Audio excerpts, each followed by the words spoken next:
This is scary. Well, this isn't our first rodeo. Why are we scared this time? Okay.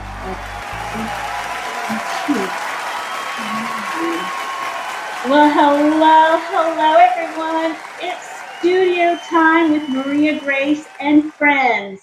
I am joined by my friend MCR, and we realized last time we did not say why we call you MC. Well, we did say why we call you MCR. Yeah. We did not say Where the MCR what came the from. MCR stands for. Yes.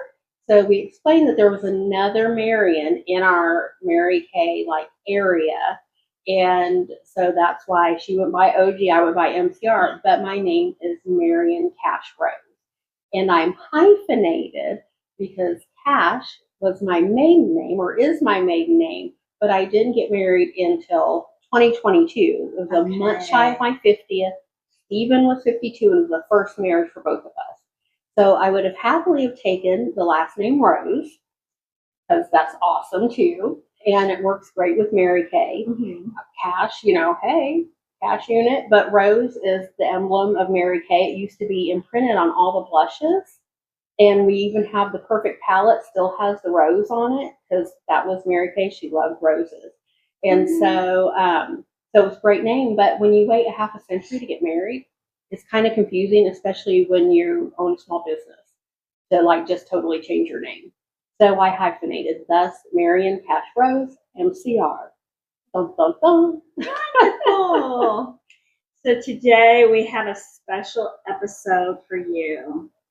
So when you reach your 40s and 50s, you think about retirement. Your kid's going off to college.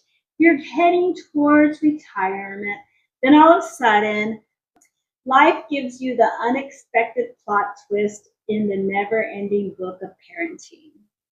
So we are here today to talk about parenting in our 40s and 50s. Well, in our 50s now.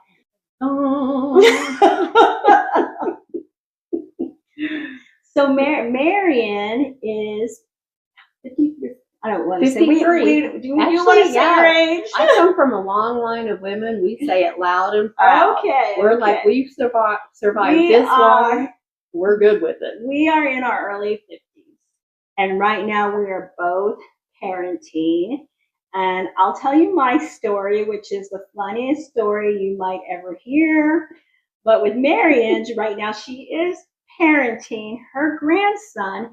In our first episode, he's the one that got the sudden onset hearing loss. And we're going to go into experiences, our journey, the quirks and craziness of parenting at this age, and how we've evolved from stressed out younger parents to grandparents type style parenting. Whatever that's called. And there's a term for that. There should be. Maybe it's fatigue parenting. I don't know. So how were you when you were parenting your kids back then in our younger years? How were you as far as a parent then and now? How do you think you evolved? Oh, well, that's interesting because I had my first child, Caius' dad, at 19. And then 10 years later, so I already had a gap between my two.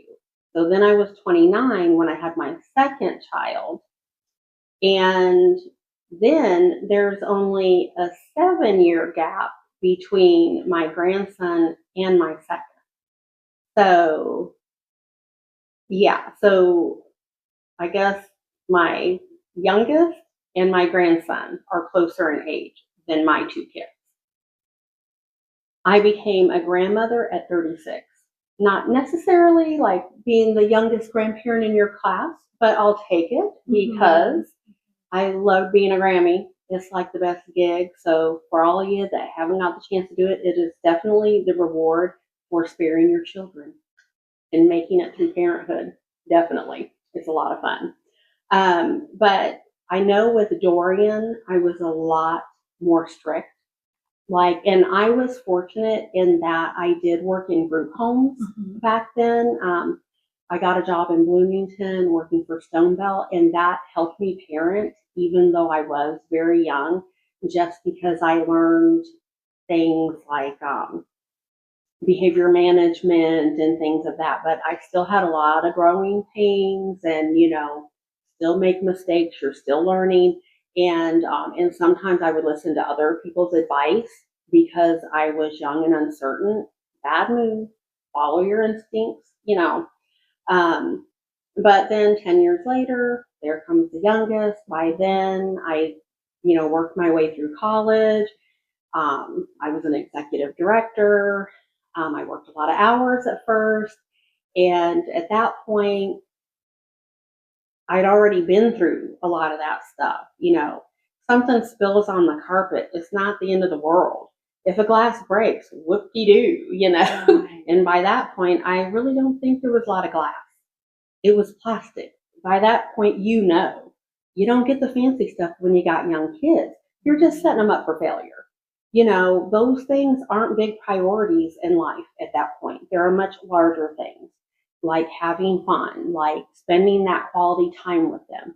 It's not about everything being perfect or how it looks to everyone. It's just about making it through the day and loving each other and having that experience.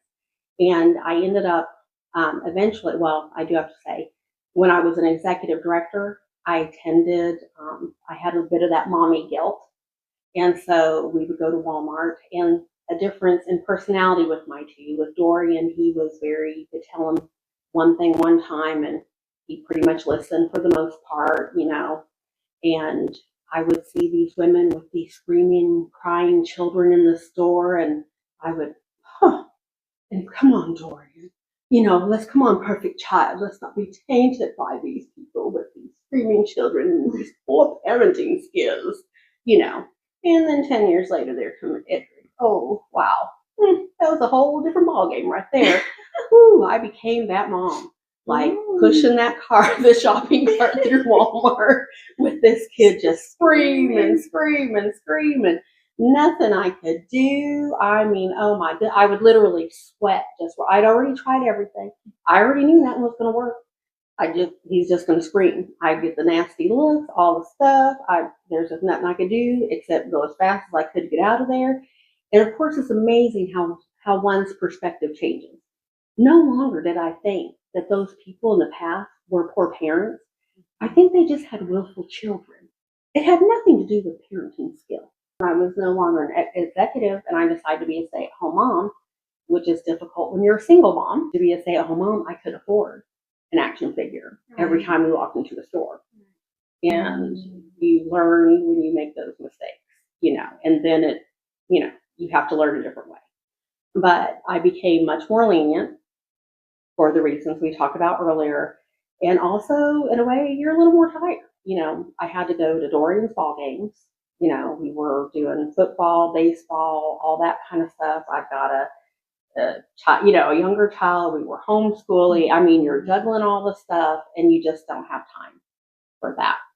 So my journey to motherhood is somewhere where you start your first grandparent's journey. Is when I start my first journey to motherhood. Wow. I was 35. 34, really? 35. Oh, I guess. Yeah. 30. So so my journey to motherhood, I couldn't have kids. Honestly, I did not want kids in my 20s. I did not want kids. And then early 30s, I still didn't want kids. I was married. I worked full time, and I still didn't want kids. And then all of a sudden, I want to say it was about 33-ish is when I felt like I started wanting kids, but then I could not have kids. Right. Did you know that before, or was it? Well, I knew I've always had PCOS, so polycystic ovarian syndrome. In my early 20s, I was a lot bigger, and that's why the gastric bypass surgery. We decided to go the adoption route. So 34, 35 is when I adopted Emerson. So that's my oldest. Wow. He's 19 now. Right, he's 19. Mm-hmm. And then 2 years later is when we adopted Mia. So I started my parenting in my early mid-30s when you were when you were almost a grandparent. So that's my journey, but I could not have kids. So I worked full time, and I continued to work with both of them. They went to daycare, parenting them, my style that I had. I mean, there were times where it was just stressful trying to get them ready and then get ready myself and go into the office, right? And but now how things evolve, fast forward to my story with Ethan, my 5-year-old. So with Ethan, and a funny story too, with the weight loss surgery, I kept I lost like a small person, 115 pounds, and I kept it off for the longest time. And I had some extra skin, so I decided, it was years later in 2019, I decided to get the mommy makeover. Again, the mommy makeover is where they just do you all up. And you're tight and you're lifted. And so I had the mommy makeover in 2019, and I was 45. I was 45 when I decided to do this. And my two were already teenage years, and I'm like, you know what? I'm heading towards retirement years. Be traveling on beaches in my bikini with my mommy makeover vibe. Yes, and I had met James around that same time, my husband now. And so we were dating. I'm having fun. And you know what's funny is I told him that I couldn't have kids. If he wanted kids, it would have to be with someone else, right? Mm-hmm. And anyway, so I had the mommy makeover, and what did you know it? 6 months later, pregnant at 45. And I love to say, the first time you told me that, like, I think it might have been on our trip to Dallas.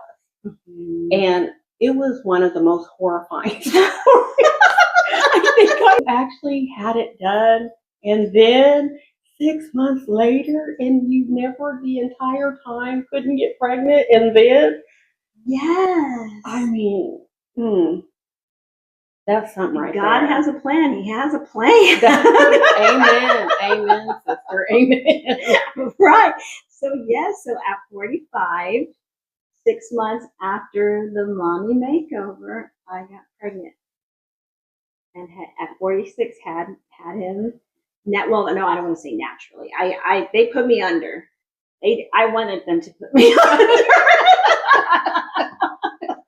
At 46, I needed to go under.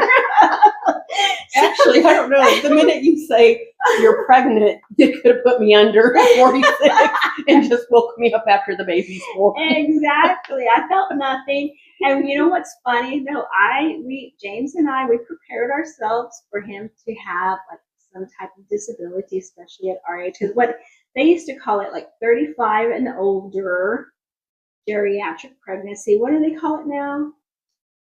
Like I forgot. Was it high age or some type of? And actually,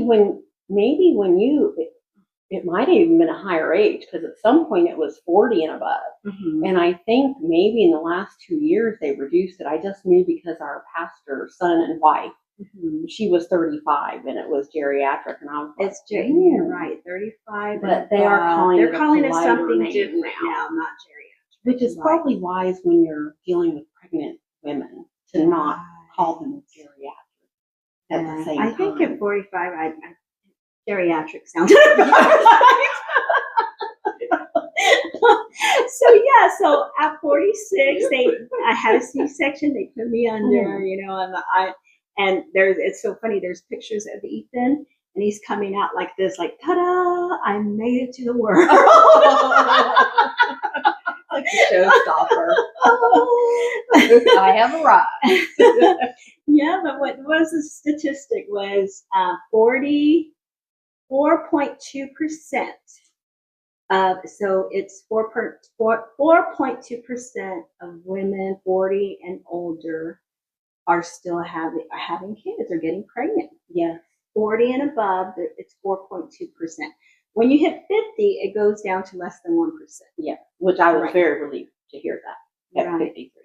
But at 45, I want to say it was probably like 2%. I was that 2%. Well, and I mean, honestly, I would have to say smaller than that when you like had no idea you could have kids. You had PCOS. I mean, you had not had. Yeah, I mean, I gotta say that's a God thing right there. That's a miracle. Right. And so now I'm 51. He's 5 years old. And I'm still retiring.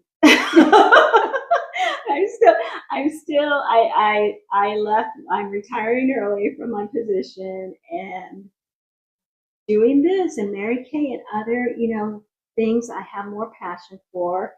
And what's funny, at 5 years old, he just entered kindergarten, and now I'm like at my age, 51. I guess I don't want to say a stay-at-home mom because he's in school, but now I'm like a in-home It is a stay-at-home mom. No, it still is. Even though he's in school? Oh, yeah, absolutely. Because you're still here.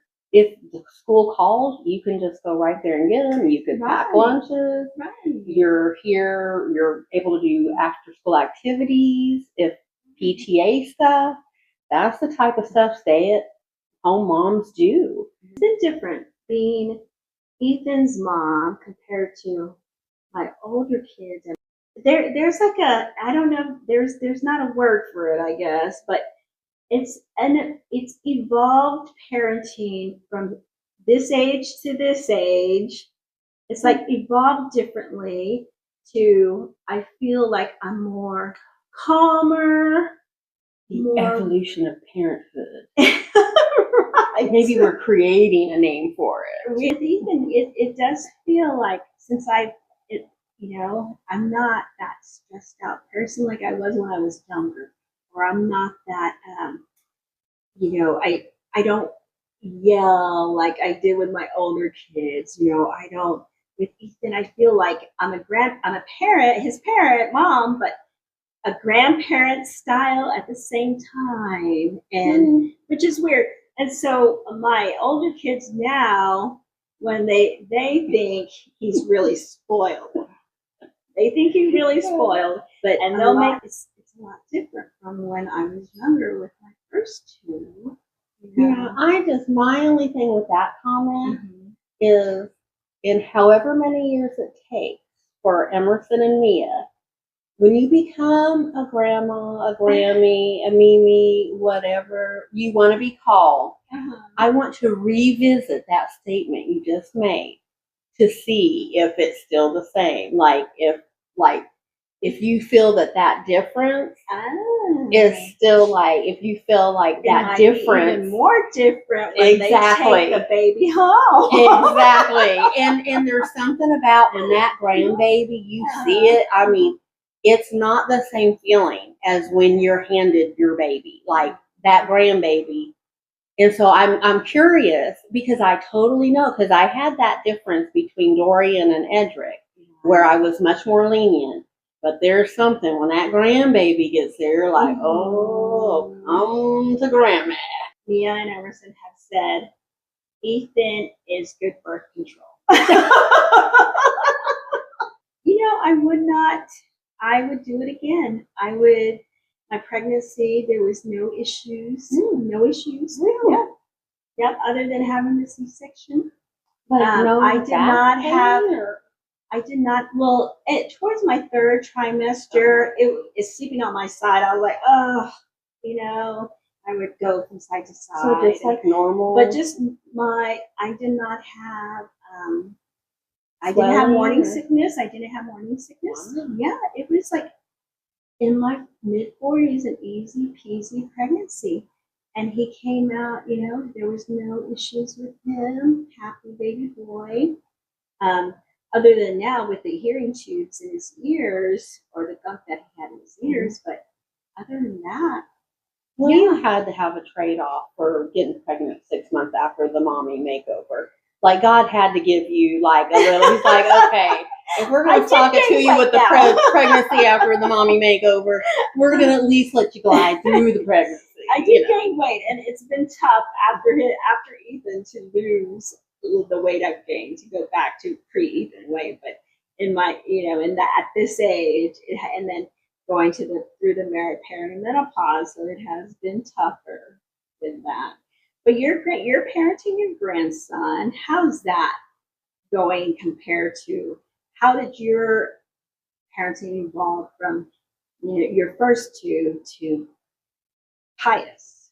By the time Caius came to live with us, because he's just been with us since January of 24. I mean, I've always spent a lot of time with him and been very active in his life.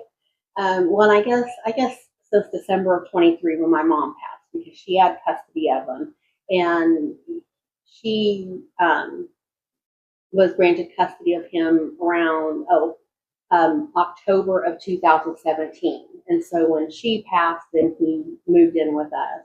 But of course, we lived very close to my mom. Excuse me. So we were always there, going to school stuff and seeing him. But I still got to play the Grammy role, and that kind of helped out with mom a little bit. So he still had a grandma.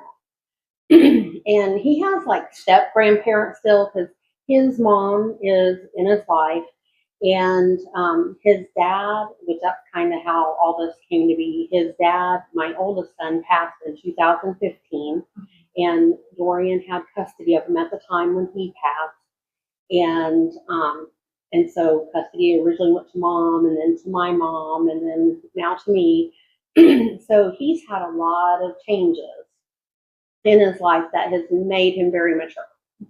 Especially for 16. Like at 16, you kind of expect some acting out, some hollering, maybe, sneaking out, or, trying to get away with things. And knock on wood.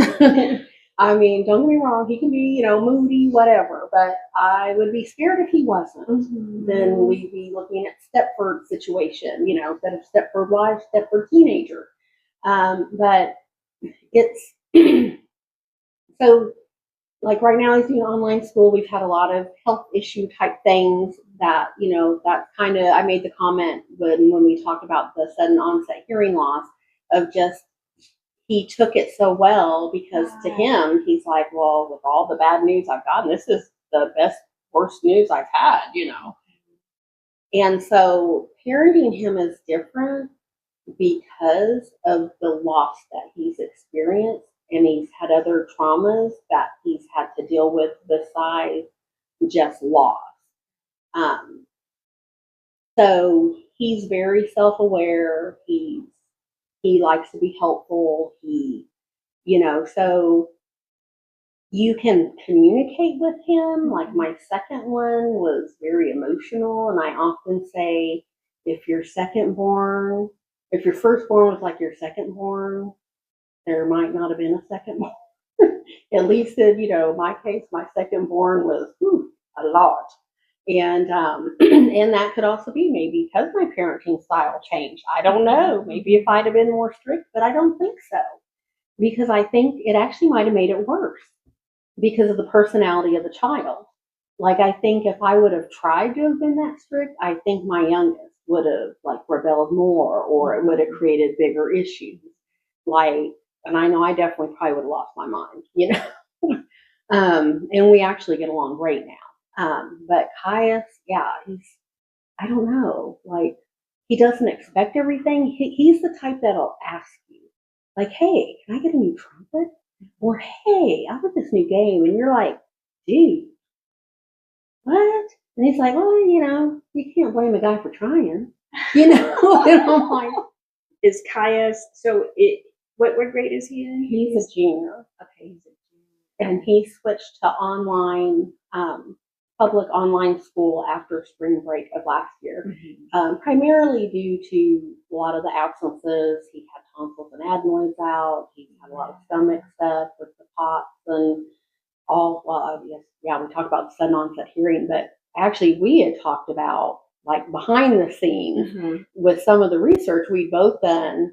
Like it talked about, actually, I think that was something you found, that sometimes it could be a result of an underlying like autoimmune or something like that. Right. And where we were waiting, well, we're still waiting, we're going to be waiting for a while for genetic testing because he also has hypermobility issues. And he has, it's not diagnosed. We're going through that process now of POTS, and which can be considered, I can't remember where it's not autoimmune disorder, but anyway, so now I'm kind of like, I wonder if that could have been related to all this other stuff. Maybe. I don't know. Right. And I do find it more challenging, like as I get older and I have more health stuff myself, and like I just get more tired, and he does. Like he may not be.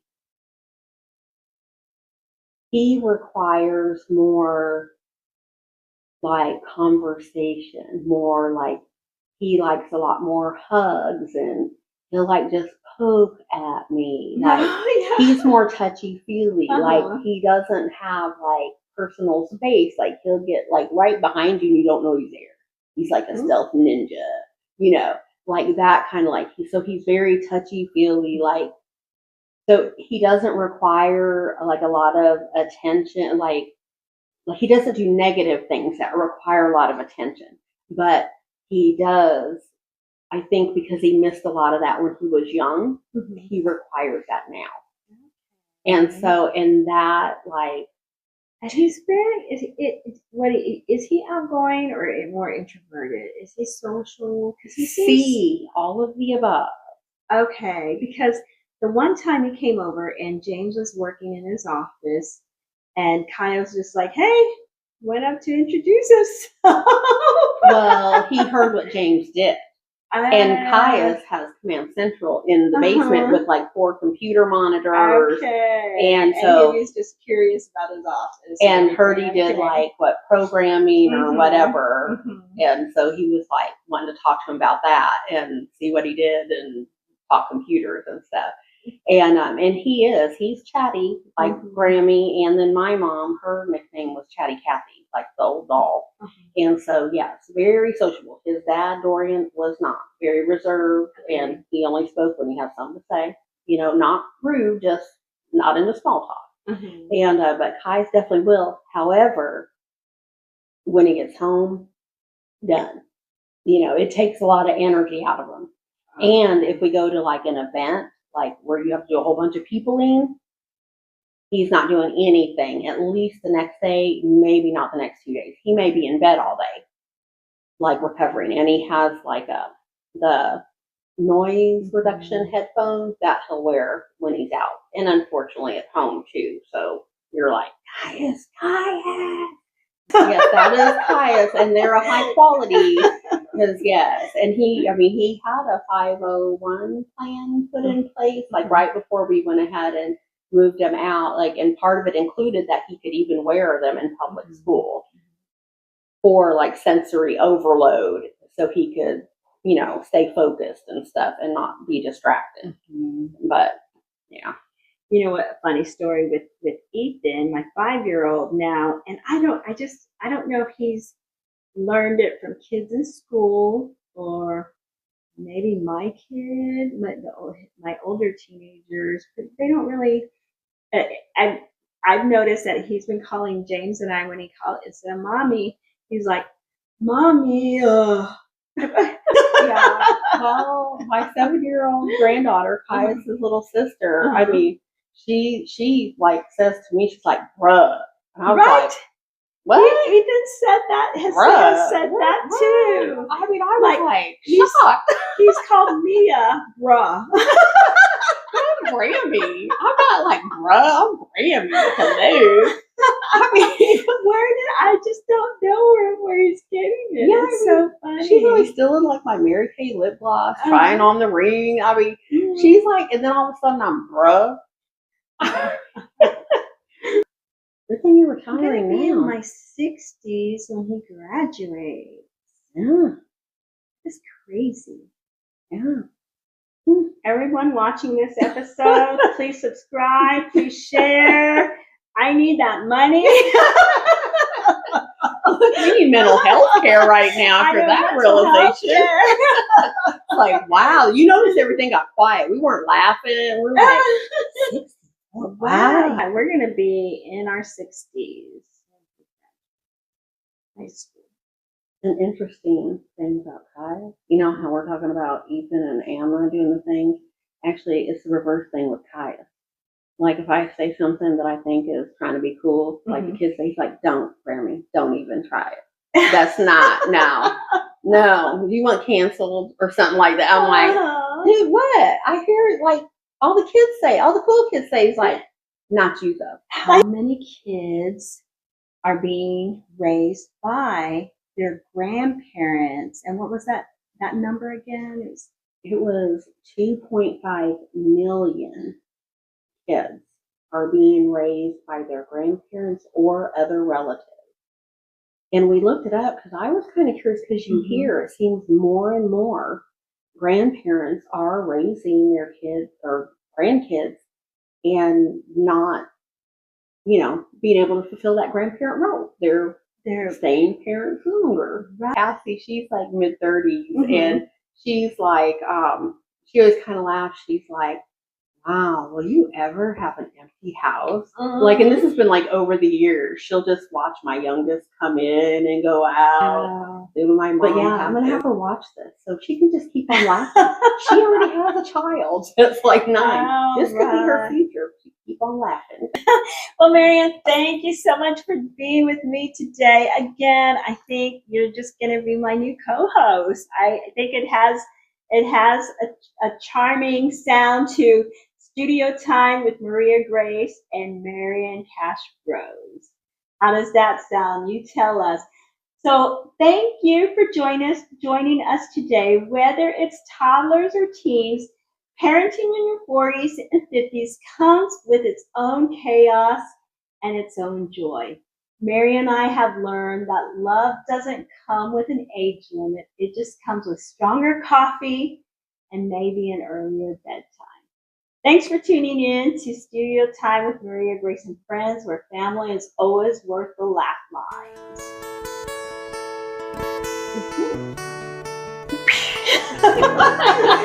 See you in our next episode. Bye.